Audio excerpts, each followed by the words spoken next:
Les chrétiens les plus instables dans les églises, ce sont les chrétiens qui n'ont pas de situation financière. Oh my God! Pour tout ce qui concerne les difficultés d'argent, mes amis, il n'y a ni prière ni action prophétique. La seule chose qui te reste, c'est de travailler. La Bible dit que la faim est un conseiller. Tu as faim, tu es assis là. Je prie, je prophétise.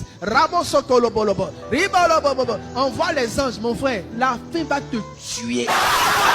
Ne prenez pas le miracle d'un jour pour en faire une habitude. Si Dieu devait te donner à manger de façon miraculeuse chaque jour, tu deviendrais la personne la plus paresseuse qui soit. Il y a des gens qui sont tellement spirituels qu'ils savent plus qu'ils doivent travailler. Quand la spiritualité atteint un niveau, ça collabore avec une forme de folie. Vous êtes dans la maison des gens, ils sont fatigués de vous, ils ne voient pas où vous allez, ils ont envie de vous chasser, mais comme ils n'ont pas le choix, ils vous gardent. À ton âge, tu ne participes à rien. Tu viens t'asseoir, on prépare, tu t'assois et tu manges. Les Ivoiriens disent tu es né avant la honte. Une église de paresseux voit l'échec.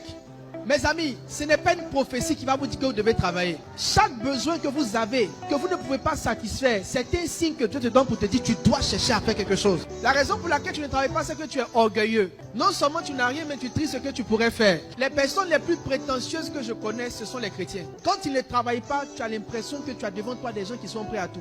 Mais quand tu leur donnes le travail, tu te rends compte que tu as affaire à des gens qui sont extrêmement paresseux et orgueilleux. Jésus! On va à l'école, ça nous donne une option. Quand la porte par laquelle tu veux rentrer ne s'ouvre pas, tu rentres par la porte qui s'ouvre. Tous les footballeurs qui êtes en train de galérer, qui ne faites rien, vous gagnerez à vous réveiller de votre rêve. Parce que le temps que tu ouvres tes yeux là, tu n'es jamais parti en Italie. En tant qu'enfant de Dieu, tu as besoin de t'équilibrer.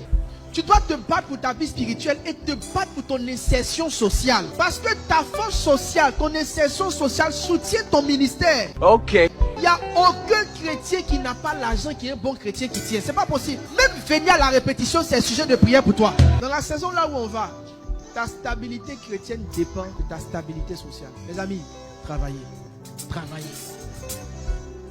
Travaillez. Quand tu finis de tomber sous l'onction, tu te lèves là, va chercher le travail.